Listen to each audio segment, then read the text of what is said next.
नमस्कार साथियों। पिछले एक हफ्ते से मैं आप लोगों के बीच नहीं आ रहा था क्योंकि आचार संहिता लगने का वक्त आ गया था और हम लोग देख रहे थे कि ट्रांसफ़र की स्थिति क्या है। तो जो जानकारी मिल रही थी मेरे पास कि चुनाव से पूर्व ये स्थानांतरण अब कंप्लीट नहीं हो पाएगा, तो ये जानकारी थी मेरे पास। तो हम नहीं चाह रहे थे कि शिक्षकों में जो ये खबर है, चूँकि दुर्भाग्यवश ये नेगेटिव खबर है, तो लोगों को मैं नेगेटिव खबर दूं और टूट जाएं लोग, इसलिए मैं वीडियो के माध्यम से या कहीं भी मैसेज के माध्यम से आप लोगों को कुछ बता नहीं पा रहा था। ये मेरी मजबूरी थी। तो जैसा कि हम लोग देख रहे हैं कि आचार संहिता लग चुका है 6 तारीख के बाद, और शिक्षकों का स्थानांतरण का कार्य जो था वो अधूरा रह गया और करीब 44,000 शिक्षक, जो 24,600 जिला आवंटित साथी थे और 17,000 जो वंचित साथी थे जिन्होंने दोबारा 3 जिला का विकल्प बढ़ा, दोनों का स्थानांतरण चुनाव से पूर्व अब अटक चुका है। तो इसके संबंध में हम लोगों ने और जानकारी लगातार लेने का प्रयास किया कि अब यह काम चुनाव के बाद कैसे होगा, कब होगा। और इसी संबंध में आज हमारे संगठन के उपाध्यक्ष महोदय PS ठाकुर जी सचिवालय गए थे और सचिवालय जाकर उन्होंने कुछ चीज़ों को पता करने का प्रयास किया। उन्होंने संगठन के लेटर पैड के थ्रू आवेदन भी दिया और आप लोगों की आवाज़ उठाई। जितने भी वंचित शिक्षक साथी हैं जो स्थानांतरण चाहते हैं, उनकी आवाज़ को मजबूती से उठाया और विभाग को बताया कि 24,600 ऐसे शिक्षक जिनका जिला आवंटित हो चुका है, उनका विद्यालय आवंटन करना है और ये पहले से ऑनगोइंग प्रोसेस है। ये आराम से हो सकता है, कोई नया कार्य नहीं है जो आचार संहिता में न हो। तो जाकर अधिकारियों के समक्ष संगठन की मांग को उन्होंने रखा और साथ ही साथ जो वंचित 17,000 शिक्षक साथी हैं उनका भी पहले से आवेदन लिया गया है और आवेदन लेकर उनका कंप्लीट हो गया था। आवेदन करीब आचार संहिता लगने से काफ़ी पहले ही कंप्लीट हो गया था, पिछले महीने में ही। तो विभाग अगर चाहती तो 23 तारीख को ही जिला आवंटन हुआ था और नया फॉर्म भी जो 3 जिला का लिया गया था वो भी 30 से पहले कंप्लीट हो गया था। तो करीब एक हफ्ते का समय था इधर 3 जिलों वालों के लिए भी और 24,600 वाले साथी के लिए तो करीब 13 दिन का समय था, विद्यालय आवंटन हो सकता था। लेकिन ये खबर स्पष्ट मेरे पास थी कि विद्यालय आवंटन का काम अभी चुनाव से पूर्व नहीं हो पाएगा। इसी संबंध में मैंने बताया नहीं आपको।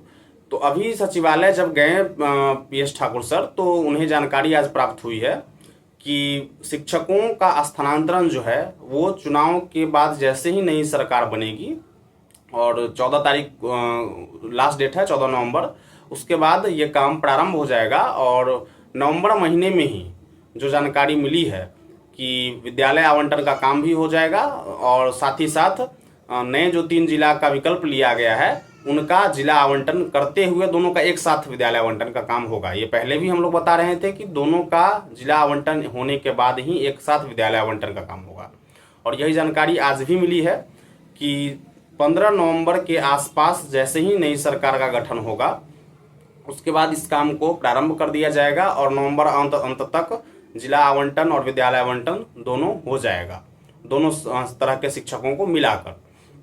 यह स्पष्ट जानकारी हमारे पास उपलब्ध है और आप लोग देख रहे होंगे कि आचार संहिता लगने से पहले जो कैबिनेट बैठक हुई थी उसमें भी हम लोग उम्मीद कर रहे थे, बिहार के 6.5 लाख शिक्षक उम्मीद कर रहे थे कि उनको वेतनमान, वेतन वृद्धि या स्थानांतरण का काम भी चुनाव से पहले हो जाए या कुछ न कुछ वेतन वृद्धि हो।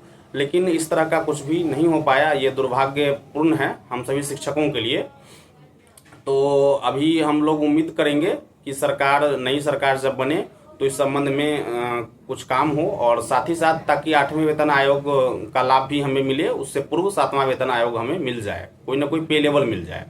अभी 58% DA भी बढ़ाया गया है, लेकिन हम सभी को 55% DA भी नहीं मिल रहा है, 50% ही मिल रहा है।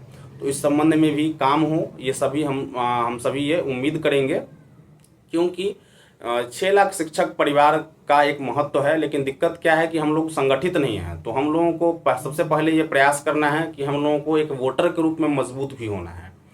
अभी आप देख सकते हैं कि जितने भी शिक्षक वंचित हैं स्थानांतरण से, जब वो MLC महोदय सबको फ़ोन कर रहे थे तो बहुत ही पॉजिटिव प्रतिक्रिया नहीं मिल रही थी उधर से, या बहुत ध्यान नहीं दिया गया।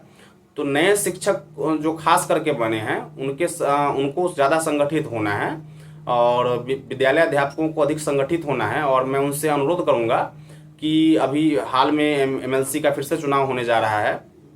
अभी उसमें वोटर बनने के लिए अभियान चलाया जा रहा है और पुराना वोटर लिस्ट जो है वो निस्तारित कर दिया गया है।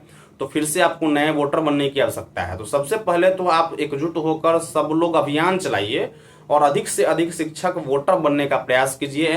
स्नातक वाले चुनाव में शिक्षक स्नातक का जो वोटर बनने का क्राइटेरिया है उसमें भी आप फिट नहीं होंगे, क्योंकि उस आपका अभी सेवा अवधि 2 साल ही हुआ है।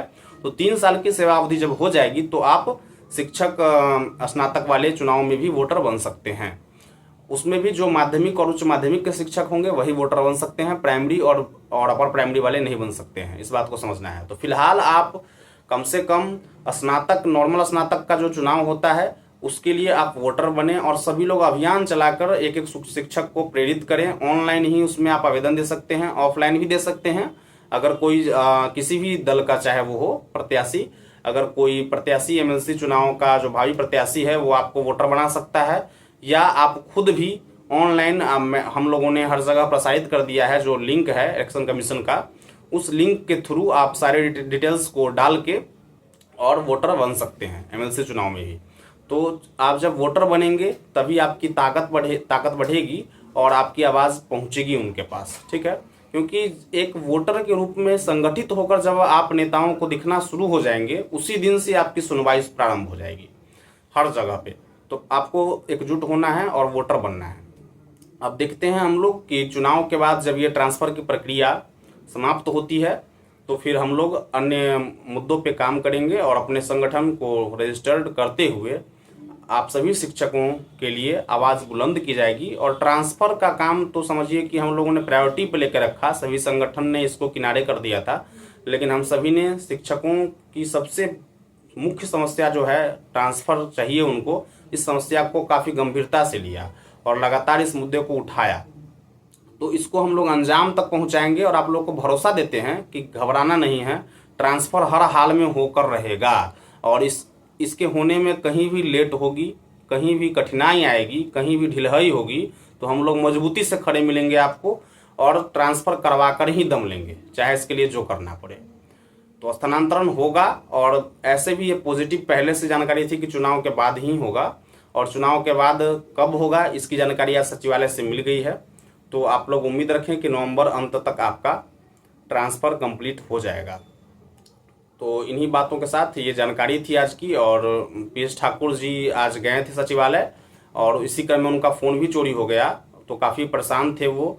लेकिन लास्टली सचिवालय के कर्मी को ही फ़ोन मिल गया था और घर पर ले जाकर उन्होंने चार्ज किया फ़ोन को और वापस उनको लौटा दिया। तो अच्छे लोग भी हैं, समाज में इसका आज काम देखने को मिला है। और चूंकि वो समाज हित में काम करने गए थे ठाकुर जी, तो उसका फल भी उन्हें मिला और उनका मोबाइल वापस मिल गया। अच्छे काम का नतीजा कभी गलत नहीं होता है। तो आप सब लोग संगठन को सहयोग कीजिए, संगठन से जुड़े हुए लोगों को सहयोग कीजिए, उनको मजबूत कीजिए और थोड़ा विश्वास रखिए। विश्वास का अभाव कभी कभी दिखता है आप लोगों में, विश्वास बनाए रखना है। आखिर आप विश्वास नहीं करेंगे तो करेंगे क्या, क्योंकि आपके लिए लड़ तो हम ही लोग रहे हैं। तो विश्वास बनाए रखना है। धन्यवाद।